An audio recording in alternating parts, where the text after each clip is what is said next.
सत्यपरं त्रिसत्यं सत्यव्रतं सत्यपरं त्रिसत्यं सत्यव्रतं सत्यपरं त्रिसत्यं सत्यस्य योनिं निहितं च सत्ये सत्यस्य योनिं निहितं च सत्ये सत्यस्य सत्यमृत सत्यनेत्रं सत्यस्य सत्यव्रत सत्यनेत्रं सत्यात्मकं त्वां शरणं प्रपन्ना सत्यात्मकं त्वां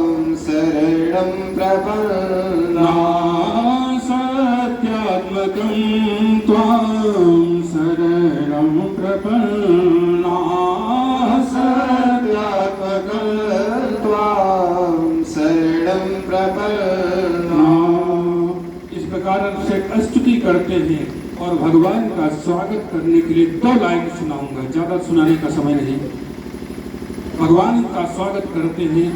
किसी कवि ने, संस्कृत के कवि ने, किसी ने लिखा है, किसी ने क्या, हमारे जो संस्कृत विद्यालय के परम गुरु आचार्य श्री सूर्य नारायण शुक्ल जी थे, उनके कनिष्ठ भ्राता श्री सत्यनारायण शुक्ल जी की रचना है कि महामहनीय मेधाविं त्वदीयं स्वागतं कुर्मः महामहनीय मेधाविं त्वदीयं स्वागतं कुर्मः गुरो गीर्वाण भाषाया त्वदीयं स्वागतं कुर्मः गुरो गीर्वाण भाषाया त्वदीयं स्वागतं कुर्मः।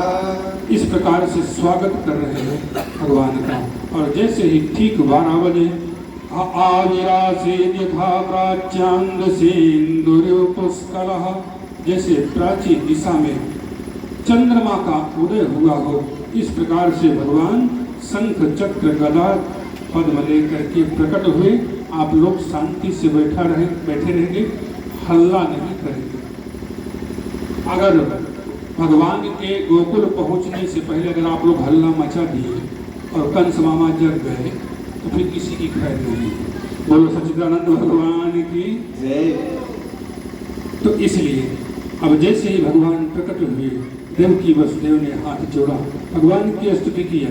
भगवान ने कहा सुनो, अब मैं आ तो गया हूँ, लेकिन मुझको कुछ कार्य और भी निपटाना है, तो लिहाजा आप हमको यहाँ से निकाल करके गोकुल में नंदराय जी के यहाँ पहुँचा दें।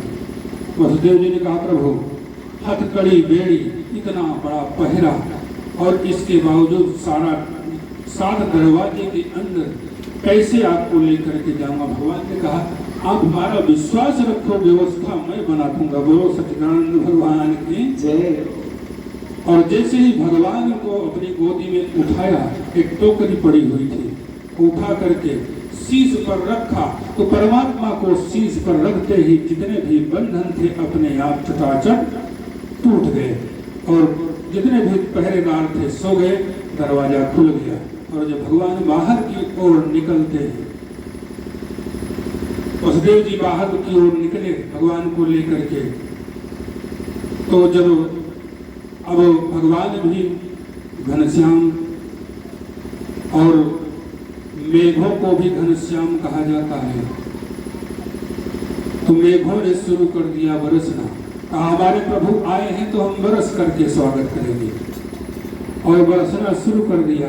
तो शेष जी पीछे से छाता लगा करके चलना शुरू कर दिए, कहीं भगवान को ठंडी न लगे। बोलो सच्चिदानंद भगवान। और आगे चले, और जब यमुना जी का प्रवाह देखा और नीचे की ओर जाना शुरू किए, तो धीरे धीरे करके यमुना जी में बाढ़ आती गई। यमुना जी ने पहचाना, कहा वही परमात्मा जा रहे हैं, जरा इनके चरण तो स्पर्श कर लूं। और जैसे ही यहाँ कंठ तक जल आया भगवान ने पैर को नीचे की ओर किया और कन्हैया के चरण स्पर्श करके यमुना जी पीछे की ओर घुटने बराबर जल हो गया और ले जाकर के भगवान को वसुदेव जी ने गोकुल में नंदराय जी के यहाँ लिटाया और वहाँ जो महामाया कन्या हुई थी उसको लेकर के चले और जैसे ही आकर के पुनः कारागार में पहुंचे वैसे ही पुनः हथकड़ी बेड़ी पड़ गई। पहरेदार जग गए, गेट बंद हो गए, हल्ला शुरू हो गया। कहने का मतलब जब तक व्यक्ति परमात्मा को हृदय में धारण करेगा या परमात्मा का नाम परमात्मा की कथा सिर में लेकर के टहरेगा तब तक तो वो बंधन से मुक्त रहेगा। अगर माया को लेकर के टहलेगा तो वो जाने उसका काम जाने। बोलो सच्चिदानंद भगवान